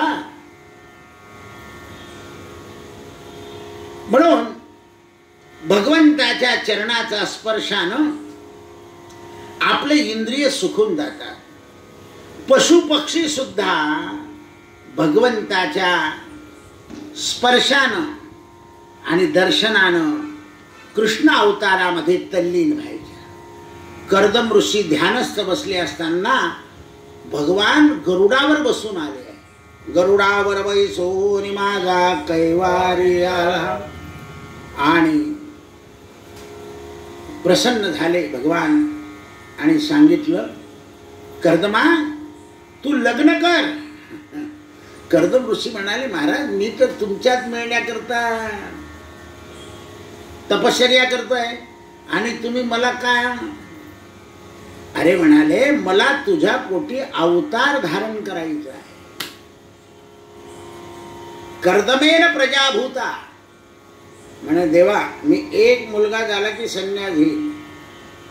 कर्दमांना संन्यासाची इच्छा प्रबल होती. एकच मुलगा. बरा म्हणाले, ठीक आहे, नियती करेल ते पाहू. पण म्हणे, महाराज मला मुलगी तरी कोण देणार? म्हणाले, बघ, ज्याने बाप शोधला त्याने आई शोधली नसेल का? मी तुला शोधून काढलं ना. म्हणे, हो, मग मी माझी आई सुद्धा शोधली. आजपासून 7व्या दिवशी दुपारी 12:35 एक राजा, राणी आणि तिची मुलगी येईल, तिच्याशी विवाह कर. इकडे भगवंताने नारदाला सांगितलं, नारदा मला कपिल अवतार धारण करायचा आहे. तू स्वयंभू मनूकडे जा आणि स्वयंभू मनूची देहूती नावाची कन्या जी आहे ती कर्दम ऋषीला द्यायला सांग.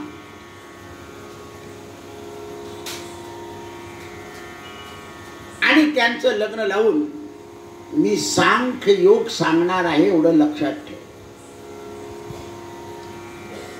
कन्यादानाचं पुण्य जगात श्रेष्ठ आहे. सगळ्या दानामध्ये कन्यादान श्रेष्ठ आहे, सुवर्णदान श्रेष्ठ आहे, चांदी दान श्रेष्ठ आहे. पण वस्तू जड आहे. वस्तू काय? जड आहे. कन्या चेतन आहे.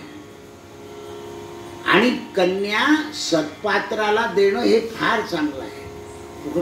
पण कलियुगात लोक माणूस पाहून मुलगी देत नाही, माणसाचा पैसा पाहून मुलगी देतात. पहा तुम्हाला असं पाहायला मिळेल की एकदम ऑफिसर काळा कुट्टा आहे आणि त्याला सुंदर मुलगी दिली. कशाने दिली त्यांनी? उद्याला पाहून. साहेब 7 फूट आणि बाई 3.5 फूट, असं विपरीत पाहायला मिळेल. बऱ्याच स्त्रियांचं लग्न शरीराशी न लागता वैभवाशी लागतं, कारण अज्ञान माता पिता असतात आणि मग ते जीवन त्यांचं विपरीत होतं. सुखदेव सांगतात, राजा परीक्षिता, शास्त्रामध्ये असं लिहिलेलं आहे, स्त्रीच्या हृदयामध्ये स्नेह जास्त असतो. स्त्री हृदय हे स्नेहप्रधान आहे आणि स्नेहप्रधान असल्यामुळे ते मातृहृदय होतं आणि मातृहृदय झाल्यामुळे मुलांच्या शरीरामध्ये पित्यापेक्षा मातेचा स्नेह जास्त असतो. आता स्त्री स्नेहामुळे स्त्री बुद्धीमध्ये ममता जास्त असते आणि ममतेमुळे लोक स्त्रियांशी कपट करतात. म्हणून स्त्रियांनी फक्त 2च लोकांशी ममता करावी, पित्याच्या घरी बापाशी आईशी, नवऱ्याच्या घरी पतीशी आणि देवाशी. याच्या पलीकडे दुसऱ्याची स्तुती करू नये आणि दुसऱ्यांशी ममताही ठेवू नये. कोणी जर विचारलं तू माझ्या घरी येते का, मुलीला विचारलं, तिने सांगावं माझे वडील म्हणतील तर मी येईल, असं मुलीला सांगायची सवय असावी. आमच्या घरी जेवण करते का, माझी आई सांगेल तर मी येईल. हल्ली मुलगी शाळेतूनच फोन करून देते, मी मैत्रिणीच्या घरी जाणार आहे, आणि आई म्हणते असं आहे. पतीच्या घरी आल्यानंतर आपल्या घरी जर कोणी स्त्रिया बसल्या असतील तर पतीचा तुम्हाला धाक नसेल तरी सांगावं, त्याला त्यांची यायची वेळ झाली, आपण आता किट पार्टी संपवून टाकू.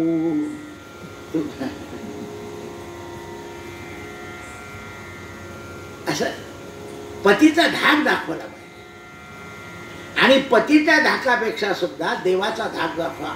आमच्या घरी देवाला चालत नाही असं जर आम्ही वेडं वाकडं वागलो ना तर दुसऱ्याच दिवशी आम्हाला शिक्षा मिळते असं सांगा. पण हल्ली बाहेर काय म्हणतात, यांचा स्वभाव साधा आहे, ते आपण आले की बाहेर चालले जातील, ते म्हणजे झालं. स्त्रियांच्या हृदयामध्ये स्नेह जास्त असतो.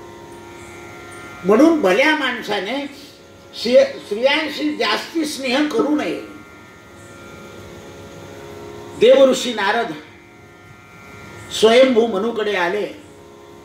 स्वयंभू मनूनं आपली चिंता नारदाच्या समोर ठेवली. महाराज, माझ्या मुलीचं लग्न करायचं असेल, एखादा वर सांगा. त्यांनी कर्दम ऋषीचं नाव सांगितलं आणि सांगितलं की स्वयंभू मनू, शतरूपा राणी, तुमच्या या मुलीच्या पोटी नारायण अवतार घेणार आहे. तुम्ही नारायणाचे आजोबा आजी होणार आहे. दुसऱ्या भाषेत सांगायचं म्हणजे नारायणाचे नाना नानी. इकडच्या आई वडिलांना आजी आजोबा आणि तिकडचे नाना नानी. आईच्या वडिलांना नाना म्हणतात, आईच्या आईला नानी म्हणतात.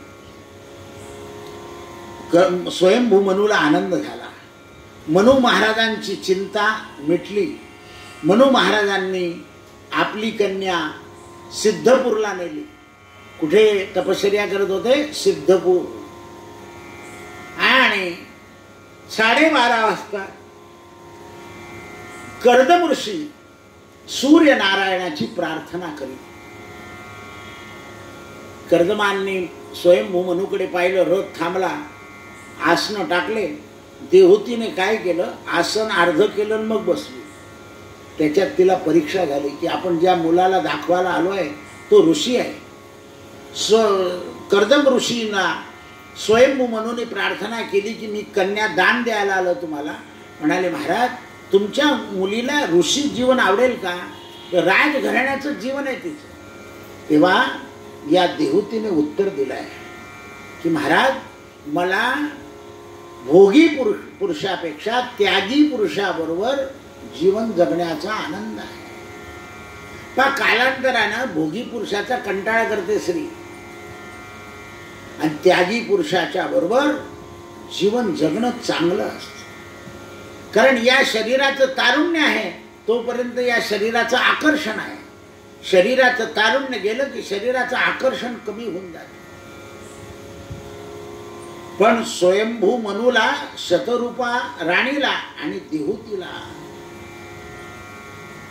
कर्दम ऋषीने एक मुद्दा सांगितला, एक मुलगा झाला की मी संन्यास घेणार आहे. देहूती म्हणाली, महाराज आपण संन्यास घेणार म्हणजे मी पण मुक्त होणार आहे. लग्न लागलं. स्वयंभू मनू, शतरूपा राणी निघून गेले. कर्दम आणि देहूती यांनी तपश्चर्या सुरू केली. जसं आता पती पत्नी म्हणतात की आमचा प्लॅन आहे 2-4 वर्ष काही संतती होऊ द्यायची नाही, तसं आहे. कारण जीवन मूल्य त्यांना कळायला लागलेली आहे. नाही तर पूर्वी काय व्हायचं, पहिल्याच वर्षी संतती झाली की जीवन मूल्य ठरवता येत नव्हते. आता लोक जीवन मूल्य ठरवतात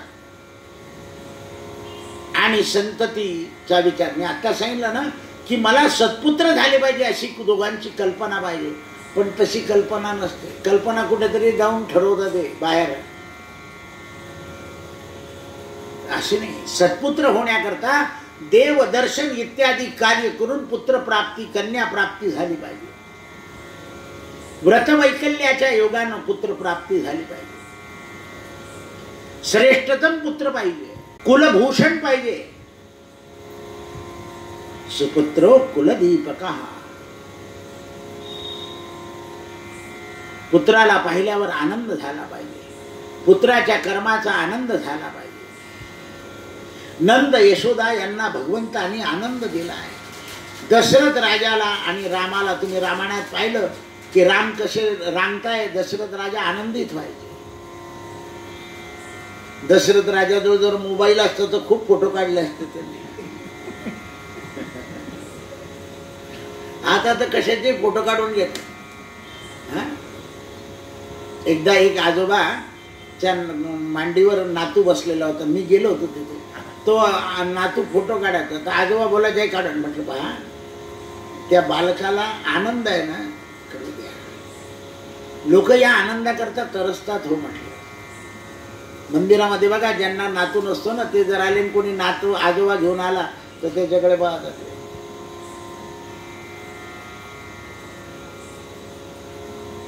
पण ज्यांना नातू आहे त्यांची सून आजोबाकडे येऊ देत नाही, तेही पाहतात. तर म्हटलं दुसऱ्या पुतण्याचा मुलगा नातू आनंद माना, त्याला मांडीवर घेऊ घाला. कारण सगळे आनंदच आनंद आहे. आपण मांडण्यावर आहे आपलं आणि माझे आणि पंडूचे. धृतराष्ट्र म्हणत होता कुंती नाही, धर्माला तेवढंच दुर्योधनाला मानत होते. धर्मराजा भीमाला मानत होते तेवढेच दुर्योधनाला मानत होते. आपण आपला स्वधर्म चालू ठेवावा. स्वधर्मेची चाले सवुत्तमाचा, जगी धन्य दास तो सर्वोत्तमाचा. 12 वर्ष अशी तपश्चर्या केली. कर्दम ऋषीचं शरीर असं बारीक झालेलं होतं. त्यांनी देहूतीला स्नान करायला सांगितलं सरस्वती नदीमध्ये. शरीर एकदम उत्तम झालं. बाका ऋषीची तपश्चर्या आहे. स्वतःचं शरीर उत्तम केलं आणि एक विमान निर्माण केलं आणि त्या विमानामध्ये दोघंही बसले. पहिली प्रसूती झाली कन्या. यांनी काय सांगितलं होतं, मुलगा झाल्यावर संन्यास गेले. ते म्हणे बाबा मुलगा होत नाही. दुसरी मुलगी, 9 कन्या झाल्या. या कन्या ऋषी लोकांना देऊन प्रजा उत्पन्न करायची होती. कर्दमेर प्रजा भूता. जगात सगळी कर्दमाची वंशवृद्धी आहे. आणि 10वे कपिल नारायण भगवान की जय. भाद्रपद महिन्यामध्ये कपिला षष्टीच्या दिवशी सिद्धपूरला कपिल नारायणांचा अवतार झाला. कपिल नारायणांची मोंज केली आणि कर्दम ऋषीनं आपल्या पत्नीला आज्ञा मागितली. या मुलींचे विवाह ऋषींबरोबर करून दिले आणि कर्दम ऋषी हिमालयाकडे निघून गेले.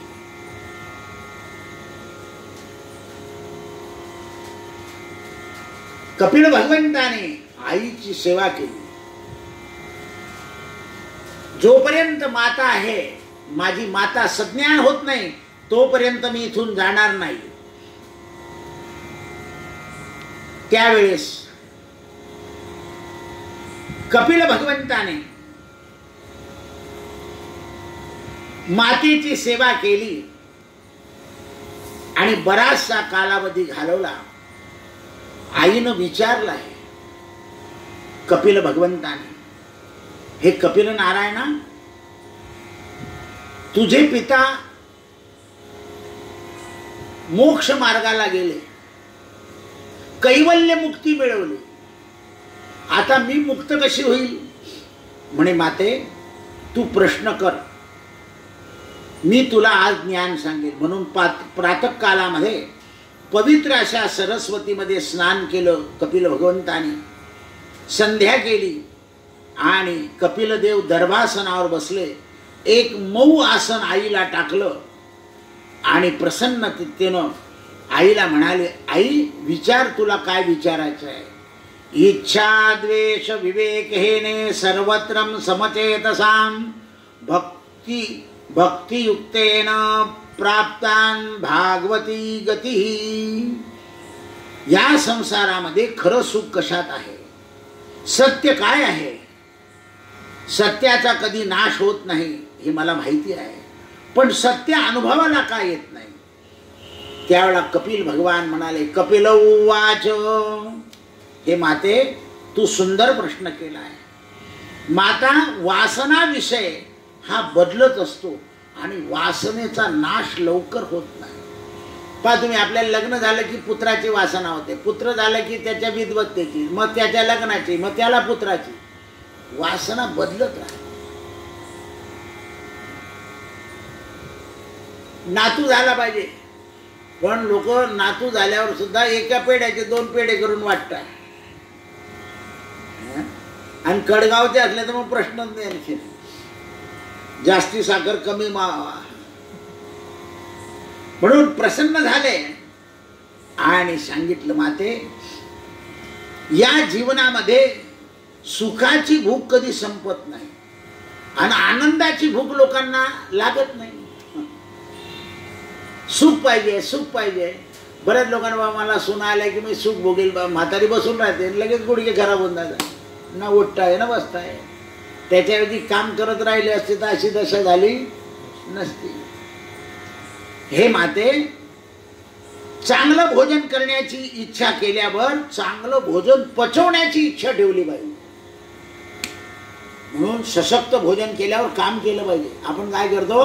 सशक्त भोजन केल्यावर झोप काढतो.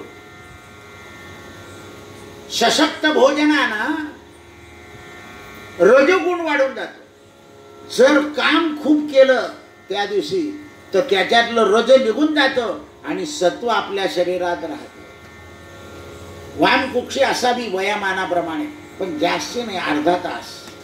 आणि ती पलंगावर नाही, खाली चटईवर. दिवसाची झोप शय्येवर नाही आहे,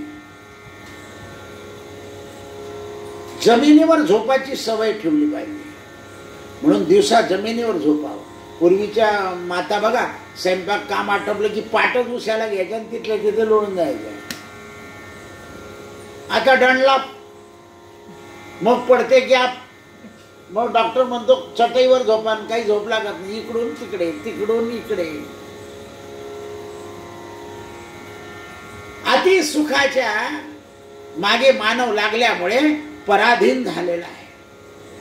हे माते, मनुष्य म्हातारा होतो तरी चांगल्या भोजनाचीच इच्छा करीत असतो. मरण सुधरवायचं असेल तर साध्या भोजनाची सवय लागली पाहिजे. निद्रेमध्ये आनंद आहे, खाण्यामध्ये आनंद आहे, पण मन जे आहे ते कधी खाण्यानेही तृप्त झालं नाही, झोपानेही तृप्त झाले नाही. संसार हा सुखदुःखाने भरलेला आहे. हे माते, तन्मे मनहा शिवसंकल्प वस्तू, मनाला सत्य संकल्प करायची सवय लाव. कपिल भगवान म्हणतात, हे माते, हे मन केव्हा बिघडेल याचा भरोसा नाही आहे, किंवा आपलं मन केव्हा बिघडवल कोणी याचा भरोसा नाही आहे. ज्याप्रमाणे आपण यंत्राच्या साह्यानं पाणी वरती चढवतो, त्याप्रमाणे मंत्राच्या साह्यानं मन ऊर्ध्व गतीने नेलं पाहिजे. मंत्र काय करतो? मनाला ऊर्ध्वगामी करतो. आणि वासना काय करते? मनाला अधोगामी. म्हणून पहा, लोक देवाची आराधना जप करतात, पण माझं हे काम झालं पाहिजे, माझं ते काम झालं पाहिजे, माझं ते काम झालं. सगळ्या कामनापुरती म्हातारे झाल्यानंतर ज्याला त्याला ज्याच्या त्याच्या प्रारब्धावर सोडून द्या. आपण आपल्या मनाला ऊर्ध्वगामी करा. जसं जसं मनाला उलट केलं की नमन होतं, तसं भगवंताला नमस्कार. आता मी पूजा सांगतो ना, त्यावेळेला पहा, 11 वेळा नमस्कार करा असं सांगतो. आचमन झालं की केशवाय मा, माधवाय मा, गोविंदाय मा, मधुसूदनाय मा, वामनाय मा, त्रिविक्रमाय मा, 24 नावं घेऊन झाले. लक्ष्मीनारायणाभ्यान मा, उमा महेश्वराभ्यान मा, वाणीरण्यगर्भाभ्यान मा, सचिवृंद, 11 देवतांचे नमस्कार आहे. आपल्या मनाला नमस्काराची सवय राहिली पाहिजे.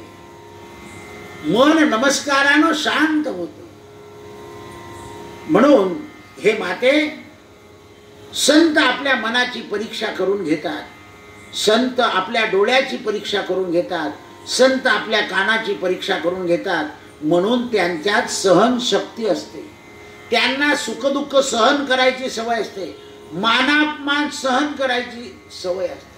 नाथ महाराजांच्या मुलांनी नाथ महाराजांना असं सांगितलं की, महाराज, माझा जन्म झाला तेव्हाच तुम्ही मरून गेले असते तर मला समाजामध्ये बरं वाटलं असतं. तरी नाथ महाराजांनी मुलावर राग नाही केला. म्हणाले, हरिपंडिता, अरे मी काय चुकीचं केलं? ज्या लोकांनी या स्वयंपाकाचा वास घेतला होता, तो वास घेतलेला अन्न श्राद्धाला चालणार नव्हतं, त्यांना खाऊन दिलं आणि दुसरं स्वयंपाक केला. अरे, फुलाचा वास घेतल्यावर तू फुल देवाला वाहतो का? तरी त्याच्या बुद्धीला पटेना. शेवटी नाथ महाराजांनी स्वतः पितरांना आमंत्रण केलं. तर हरिपंडितानं पाहिलं की आपले पूर्वज पानावर बसून जेवताय. तेव्हा वडिलांचा अधिकार कळाला की काय नाथ महाराज. तरी नाथ महाराजांच्या मनात क्लेश नाही आला मुलाविषयी, कारण त्यांचं मन शांत झालं. ज्यांचं मन संतांचं मन शांत होतं, आपल्या संसारी माणसाचं मन शांत होत नाही. आपण शेगावला गजानन महाराजांकडे जातो ना, आधी स्टेशनवर उतरल्यावर कचोरी खातो, कारण शेगावची कचोरी चांगली आहे. म्हटलं तिकडून येतं आणि संपून गेली तर. आता ज्यांची सासरवाडीच शेगाव आहे त्यांना तर काही प्रश्नच नाही. अरे, कचोरी काय तुम्हाला करता नाही येणार का? पण काय लोकांची भावना होऊन जाते, काशीला गेले राबडीच खायची. सांगण्याचं तात्पर्य असं आहे की माणसाचं मन अन्नात भवति भूतानी, हे सगळे भूत अन्नमय आहे. शरीर अन्नमय आहे ही गोष्ट खरी आहे, पण त्याच्यात सात्विक अन्न टाकलं पाहिजे. मला काशीच्या भागवताची चांगली आठवण आहे. कथा करून गंगेतून नावेतून इकडून जायचं, ब्राह्मण भोजन घालायचे, परत गंगेत बसून. तर त्या गंगा मैयाच्या हवेचा परिणाम असा होता की आल्यावर अशी काही भूकही कडकडून लागायची. थोडं खाल्लं की लगेच कथेला सुरुवात होऊन जायची. म्हणजे 2:20 मी परत यायचो आणि 2:30 कथा सुरू होती. काय हवा होती ती नाव डोक्यावर टाकलेलं उपरणं, ती कडक ऊन. 2-3 दिवस कोणीतरी बरोबर होतं, नंतर मी एकटाच होतो. पण असं वाटायचं की जीवनातले मंगलदायी जीवन दिवस होते. डोळ्यात खेळत होती. गो घाटावरून अश्वमेध घाटावर नौका जायची आणि अश्वमेध घाटावरून गो घाटावर नौका. शेवटचं टोक गो घाट आणि पहिलं अश्वमेध घाट. गुरुजी सुद्धा म्हणायचे, म्हटलं नाही, माझं स्वयंपाक तयार आहे, गंगेचा नैवेद्य येतानाच घातलेला आहे, पण गेलो की कथा. कथामृतम तप्त जीवनम. तृप्ती. म्हणून कपिल भगवान मातेला सांगतात, हे माते, जीवनामध्ये समज आली पाहिजे. मनाला बंधन आहे, मनाचं बंधन आपणच मोकळं केलं पाहिजे. दोन विरुद्ध क्रिया आहे, शुद्ध अशुद्ध. अशुद्धाकडे मन गेलं की बंधन होतं, शुद्धाकडे. देहूती मातेनं विचारलं, हे नारायणा, तुझा उपदेश समजतो पण लक्षात का नाही येत?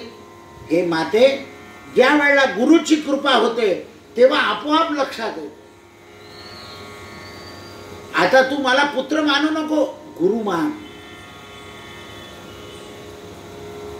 तुम्हाला एकदा वंदन कर. नारायणाने आपल्या स्वतः आईला सांगितलं, मला वंदन कर. आणि देहूतीने वंदन केलं. नारायणाने कृपा केली कपिल भगवंताने, आणि देहूतीला सगळं ज्ञान आपोआप कळून गेलं. कपिल भगवंताने सांगितलं, माते, आता तू चिंता करू नको, मी दिलेल्या उपदेशावर श्रद्धा ठेव. तसंच गंगासागरला गेलो होतो. त्या गंगासागरचं दृश्य सुद्धा इतकं रमणीय होतं. तर त्या कावळ्यांमुळे माझी दृष्टी होती. मी सगळ्यांना म्हटलं, ते भजे घ्या. ते स्नान करता करता असं सांगितलंय की तिथे आपल्या पूर्वजांचं स्मरण करावं. स्मरण करून ते कावळे त्या मत्स्यांकरता आलेले होते, ती गोष्ट खरी होती. पण भजे टाकल्यावर ते कावळे असे तुटून पडायचे. बिस्किट टाकल्याबरोबर त्याच्यावर असे तुटून पडायचे. नमो वा पितराय, नमो शोषाय, नमो जीवाय, नमो घोराय, तृप्यत्वम तृप्यत्वम तृप्यत्वम. सब तीरथ बारंबार, गंगा सागर एकही बार. दिव्य यात्रा झाली ती पण. तृप्ती. थोड्या वेळापूर्वी बातमी आली होती, आता नाव सुटणार नाही म्हणे, पाणी फार कमी होऊन गेलं. मी यांना म्हटलं, काळजी करू नका, आपले पितर आपल्या बरोबर आहे. आता पाणी येईल आणि आपण जाऊन 10 मिनिटात परत पाणी आलं, नौका निघाली. म्हणून कपिल महामुनी, तिथे कपिल महामुनीचं मंदिर आहे. कपिल महामुनीनं देवतीला बसवलं, आईच्या चरणावर मस्तक ठेवलं आणि 3 प्रदक्षिणा घातला. काया, वाचा आणि मन. आईला आधी गुरु बनले, नंतर परत पुत्र झाले. मातेचं पूजन केलं, पित्याची आठवण केली आणि प्रदक्षिणा घातली. कपिल भगवंताने दिलेला बोध वारंवार वंदन केलं. माते, आता मी गंगासागराच्या संगमावर, तीर्थावर जातो. शास्त्रामध्ये असं लिहिलंय, वडील गेल्यानंतर आई गंगा बनते, पण मला तुला सोडून जायचं आहे. तू लक्षात ठेव, मी हे शरीर घेऊन जातोय, पण मी तुझ्या जवळ आहे. तुला भागवती मुक्ती मिळणार आहे. तू भगवंताचं भजन करत करत सरस्वती नदीवर हा देह टाकशील. मी गंगासागरला जाईल. त्या गंगा संगमावर तो खारा समुद्र आहे. त्या समुद्रामध्ये मी महामुनी म्हणून राहील आणि जगाला शांतीचा उपदेश देईल. 5 जन्म झाला महाराजांचा सरस्वती नदी किनारावर आणि तपश्चर्या करायला गेले. सरस्वती नदी किनारा, सरस्वती म्हणजे विद्या, आणि गंगासागर संगम. संसारामध्ये खारट आहे हा संसार, आणि ज्ञान गंगा तिथे मिळते या संसाराला. म्हणून या संसाराला वाईट न म्हणता याला चांगलं म्हणावं आणि याच्यातच राहून भगवंताचं स्मरण करावं. आणि राम नाम कथा गंगा गावी, कृष्ण कुरूपी कथा गावी आणि त्या कथेनं आपला देह शुद्ध करून घ्यावा. कपिल महामुनींनी ऋषी लोकांना उपदेश दिला. देहूती त्रिकाल स्नान करून सरस्वती गंगेमध्ये आदिनारायण परमात्म्याचं ध्यान करता करता महायोगिनी होऊन गेली. माता देहूतीला काहीच त्रास झाला नाही. माता देहूती नारायणाचं भजन करीत होती. कपिल नारायण कपिल नारायण कपिल नारायण. मन जोपर्यंत बिघडत नाही तोपर्यंत माणसाला शांती आहे. म्हणून मोठमोठे महात्मे लोक भगवंताचं भजन करतात. श्रीमन्नारायण श्रीमन्नारायण श्रीमन्नारायण. तृतीय स्कंदाची समाप्ती झाली. चतुर्थ स्कंदाला सुरुवात झाली. चतुर्थ स्कंद हे तपाचं स्वरूप आहे. तप केल्यानं माणसाची क्रिया शुद्ध होऊ लागते. तपाच्या योगाने काय होतं? क्रियाशुद्धी. जसं सोनं लोखंड चांदी अग्नीत टाकली की त्याच्यातला मळ निघून जातो, त्याप्रमाणे मनुष्यानं तप केलं की आपल्या शरीरातल्या अशुद्ध क्रिया निघून जातात आणि अशुद्ध क्रिया निघून गेल्या की मग माणसाची भावशुद्धी होते आणि भावशुद्धी झाली की मग माणसाला या संसारातलं भय राहत नाही. जोपर्यंत भाव अशुद्ध आहे तोपर्यंत संसाराचं भय. परमात्मा काय करणार आहे माहिती आहे का? भवभय हरणम सर्वलोकैकनाथम भावातीतम त्रिगुणरहितम सद्गुरुं तन्नमामि. म्हणून चतुर्थ स्कंदामध्ये धर्म प्रकरण येतं. धर्म प्रकरणामध्ये दक्ष प्रजापतीच्या यज्ञाची कथा येते. यज्ञ करण्याकरता यजमानाचं कल्याण होणारा पुरोहित असावा लागतो. पण यजमान आणि पुरोहित हे जर यांच्या मनामध्ये कुभाव असेल तर यज्ञ मात्र चांगला होत नाही. दक्ष राजा हे ब्रह्मदेवाच्या शरीरातून उत्पन्न झाले. दक्ष राजा ब्रह्मदेवाच्या उजव्या अंगठ्यातून उत्पन्न झालेले. पण दक्ष राजा अहंकारी. यांना विष्णू आणि शंकर यांच्यामधलं रहस्य कळालेलं नव्हते. हे विष्णूला मानत होते पण शंकराला अपमानित मानत. एवढंच नाही तर दैवयोगानं दक्ष राजाला आपली एक मुलगी शंकराला द्यावी लागली. आपली मुलगी दिल्यावर सुद्धा शंकराला मानत नाही. कारण दक्ष राजा राजे होते आणि धर्माध्यक्ष होते. धर्मही त्यांच्या ताब्यात होता. आताही पहा तुम्ही, राजे लोक काय करतात? धर्माचं मुहूर्त वगैरे किंवा नियम वगैरे आपल्या मनाला पटतील तसे करून घेतात. धर्माचार्यांचं ऐकत नाही ते. भूमिपूजनाला बोलवलं तर ते पूजा बिजा काही नको, गुलाल टाका, नारळ घोडा आणि कुदळे मारा, चला, आणि त्याच्यातलं 20% कमिशन पाठवून द्या. असे राजे झाले. त्यामुळे यांचं पूजन वगैरे काही व्यवस्थित नाही होत. म्हणून ते म्हणतात दक्ष प्रजापतीच्या मनामध्ये कुभाव होता. कुभाव काय करतो? जडता वाढवतो. भागवतकार टीकाकारांनी असं लिहिलंय, 12 वर्ष गंगा किनाऱ्यावर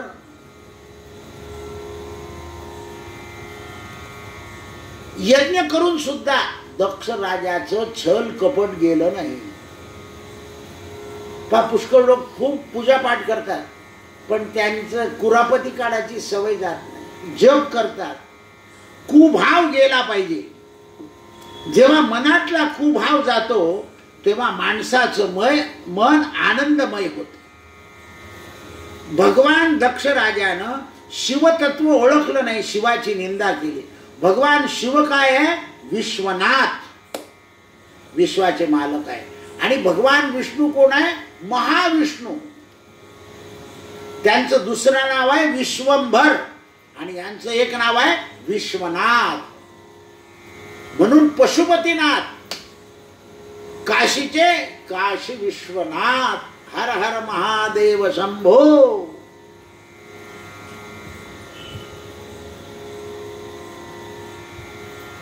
दक्ष राजानं शिवतत्व जाणलं नाही, शिवतत्वाची निंदा केली.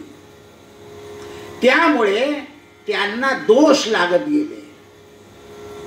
आपली मुलगी तर देऊन दिली, पण दक्ष प्रजापतीनं शंकराची निंदा केली. भूत प्रेतांचा मालक आहे. पृथ्वी, जल, तेज, वायू आणि आकाश हे 5 तत्वाचे मालक शंकर आहे. पृथ्वी, आप, तेज, वायू आणि आकाश. म्हणून शंकराला जल का चढवायचं, दिवा का लावायचा? पृथ्वी तत्व, जल तत्व, तेज तत्व, वायू तत्व आणि आकाश तत्व हे 5 तत्वाचे मालिक शंकर आहे. म्हणून काशीमध्ये विश्वनाथ विराजमान आहे, जगताचे स्वामी आहे.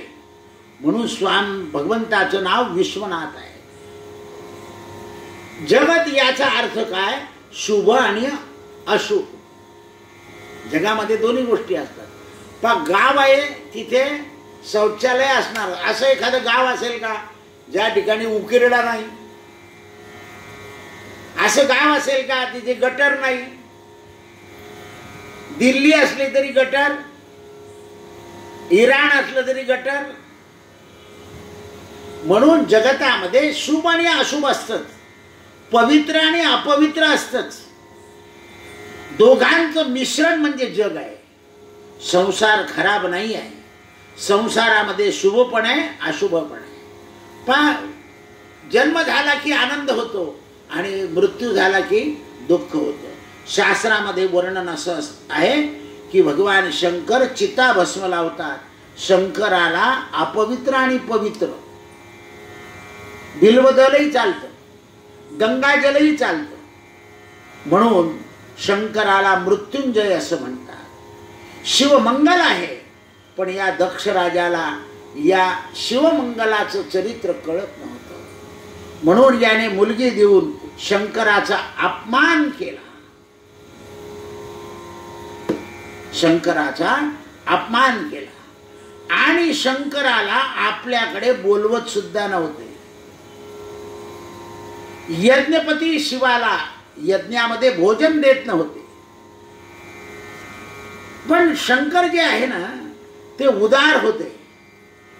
त्यामुळे ते दक्ष राजाला कमी लेखत नव्हते.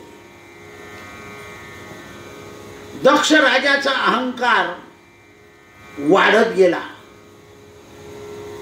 त्याने 5 तत्वातलं शिवतत्व मानलं नाही, म्हणून त्याच्या यज्ञाची सफलता होईना.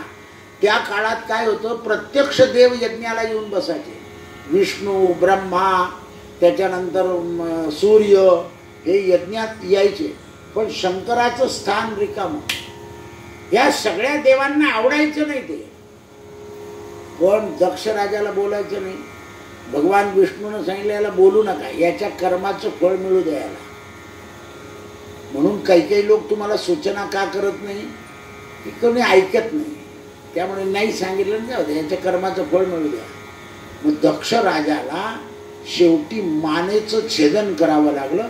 ती कथा सकाळच्या सत्रात होईल. हरे राम राम राम हरे हरे, हरे कृष्ण कृष्ण कृष्ण हरे हरे, हरे राम राम राम हरे हरे, हरे कृष्ण कृष्ण कृष्ण कुंडली वरदा हरी विठ्ठल. श्री ज्ञानदेव तुकाराम गोपाल कृष्ण भगवान. रत्न जडित सिंहासन वरी शोभे रघुनंदन, वामांकिते सीताबाई जगज्जननी माझिया.